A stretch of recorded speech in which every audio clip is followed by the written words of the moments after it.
তো বন্ধুরা দেখতেই পাচ্ছ, এটা হচ্ছে আমার গাড়ির টোটাল বডি। তো আমার বন্ধুরা এখন ক্লিন করছে। তো এর আগে ও পালসার এনএসের একটা ক্লিন করছিল, তো সেই কারণেই আমাকে বললো যে টোটাল বডিটা দিয়ে আমি ক্লিন করে দিচ্ছি। তো আমি এখন ভিডিও করছিলাম। তো আমার এখনও কাজ বাকি আছে, ট্যাঙ্কি পরিষ্কার করা, মোটর পরিষ্কার করা। তো সেইগুলো সবই তোমাদেরকে দেখাবো, তোমরা ভিডিওটা কন্টিনিউ দেখতে থাকো।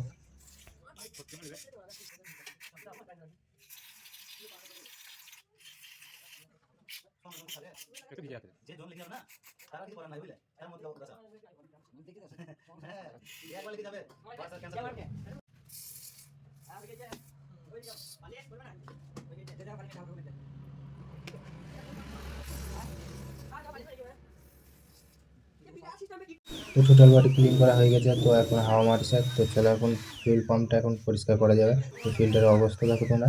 তো পাম্পের ফিল্টারের অবস্থা খুবই খারাপ। তো ফিল্টারটাকে একটু ভালোভাবে পরিষ্কার করে নিতে হবে। তো চলো এখন ফটাফট ফিল্টারটা পরিষ্কার করা যাক। তো এরপরে কাজ বাকি আছে, গাড়িটাকে ফিটিং করতে হবে।